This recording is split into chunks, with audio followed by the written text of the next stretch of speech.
No one in Washington, D.C. expected that Aaron Burr would step out of the shadow of national politics and into a scheme that would rattle the young republic to its foundations.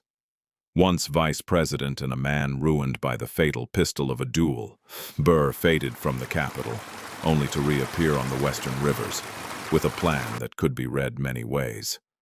Land grab, filibuster, or outright treason. To understand the conspiracy, you must feel the landscape of the era.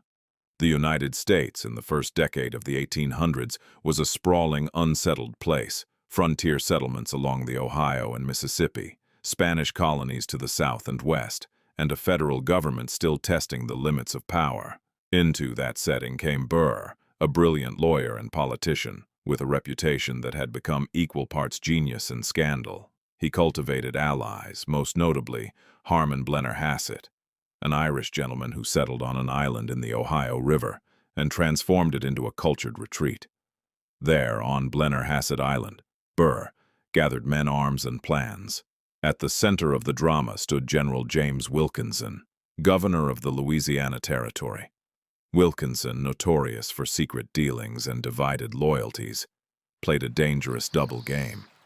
He accepted Burr's overtures, at times encouraging the enterprise and at times feeding Washington fragments of the plot. Burr's stated aims shifted with the wind. Some contemporaries believed he intended to seize Spanish-held territories in Mexico and westward. Others that he planned to carve a new nation out of the Trans-Appalachian lands, and still others that he sought contracts and riches for himself. Whatever the ultimate goal, Burr's actions looked like the making of an armed expedition.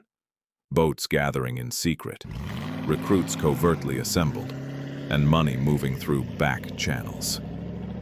Tension mounted as rumors reached President Thomas Jefferson. The claim of treason was explosive in a republic that prized order and feared military adventurism by private citizens. Wilkinson's duplicity proved decisive. He reported Burr's maneuvers and supplied evidence that Washington could use. Jefferson dispatched orders and a federal proclamation that demanded the arrest of anyone conspiring to wage war against friendly nations or the United States itself. When federal troops and militia descended on Blennerhassett Island and other encampments, the dream dissolved into chaos. Blennerhassett's estate was pillaged and his fortune ruined. Men who had answered Burr's call either melted back into the frontier or were rounded up. Burr himself was taken into custody and brought east to face the gravest charge a citizen could confront: treason against the United States. The 1807 trial, held in Richmond, Virginia, would become a landmark. Chief Justice John Marshall presided over a case that was as much political theater as legal contest. The government marshaled testimony and letters, leaning on Wilkinson's account. Burr's defense, however, focused on a narrow constitutional standard. Treason required an overt act of levying war against the United States, not mere plotting or talk. Marshall's strict reading of the Constitution, insisting on clear, demonstrable action, proved fatal to the prosecution. He confessed to aiding the foreign agents. Our entire defense is compromised. The money came directly from the Crown. Burr was acquitted for lack of proof of an overt act, though his public reputation never recovered. The aftermath was ruinous in quieter ways. Blennerhassett's island lay in ruins. Burr fled to Europe, a man both acquitted and exiled by public scorn. Wilkinson's own legacy became a tangle of duplicity and accusation. The very man who had helped bring Burr down was later shown to have entertained secret dealings with Spain.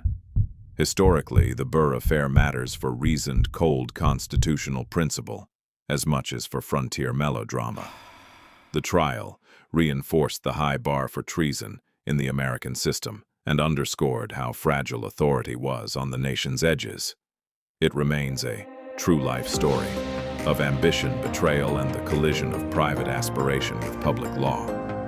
An episode in which one man's desperate reach nearly tore apart the fragile seams of an expanding republic.